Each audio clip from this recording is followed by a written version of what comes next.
안녕하세요. 이건입니다.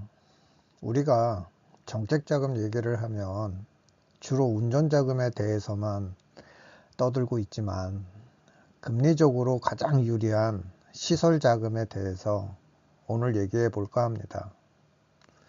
기업자금은 용도에 따라서 운전자금과 시설자금으로 구분합니다. 초회 상담에서 기업에서 필요한 금액만 듣고 이거는 운전이다, 시설이다 구분하는 것은 적절하지 않습니다. 기업 규모에 따라 필요 금액이 다를 수 있기 때문이죠. 100억 하는 회사의 10억과 10억 하는 회사의 1억이 자금의 용도를 결정하지 않는다는 것을 확실히 할 필요가 있습니다. 중진공의 운전자금은 명분에서 움직이고 시설자금은 점프업이나 스케일업의 관점에서 지원한다고 봐야 합니다. 결국 성장이나 확장을 의미한다고 보면 맞습니다.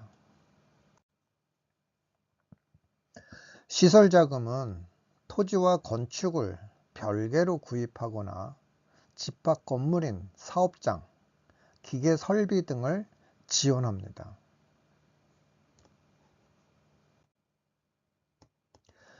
중진공에 시설자금을 신청할 때 필요한 서류 목록을 보면 시설자금의 종류를 쉽게 구분할 수 있습니다.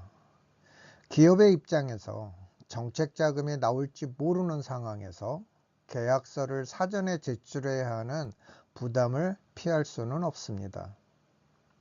그리고 토지는 3개월 이내 착공이 가능한 조건을 명시하는 경우가 있어 10억 이상의 시설 자금은 사전에 중진공 관할 지부를 방문하여 조율하는 것이 좋습니다.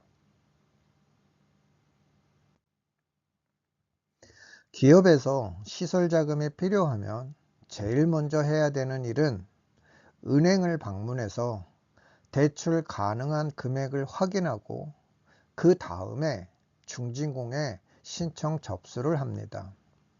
은행도 이러한 절차를 알고 있으니 걱정하지 않아도 됩니다.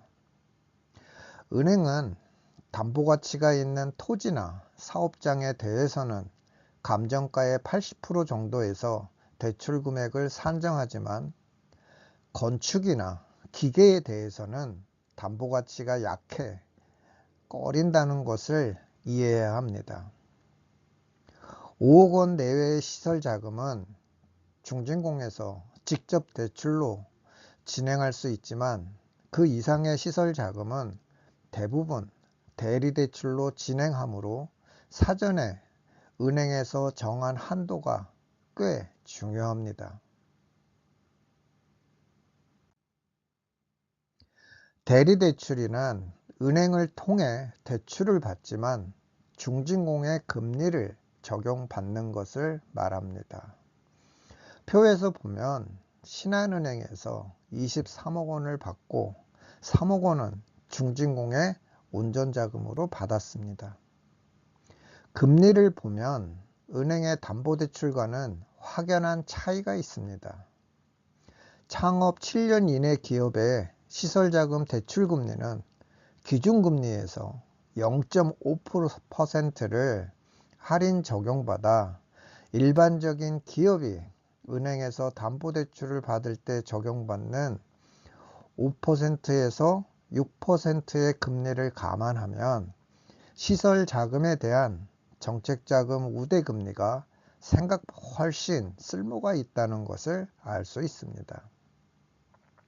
상계표에서와 같이 중진공은 시설자금의 50% 범위 내에서 운전자금을 신청할 수 있지만 통상적인 수치는 20% 정도가 적당한 것 같습니다.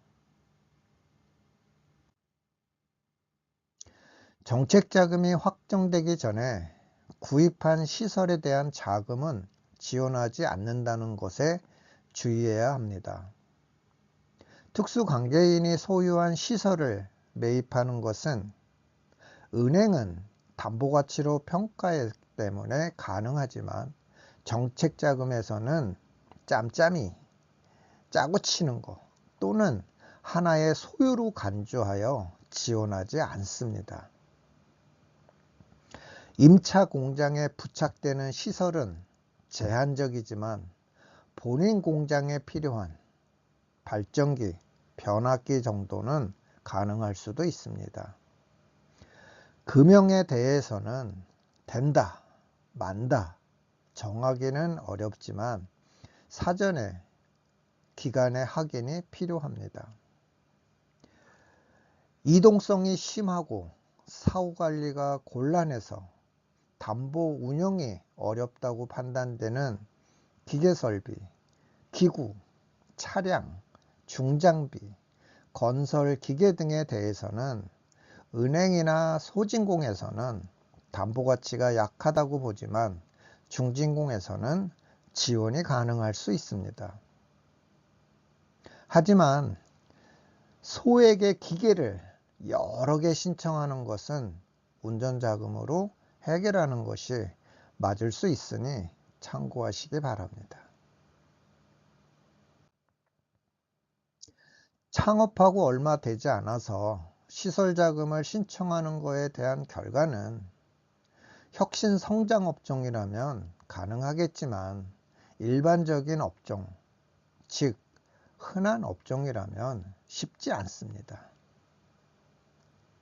대출 한도에 대해서 중진공의 운전자금은 최대 5억 원에서 일부 지원사업의 경우 10억 원까지 지원이 되지만 협동화 지원, 제조 현장 스마트화, 사업 전환에 대한 시설 자금은 100억 원까지 가능하고 명시되어 있습니다.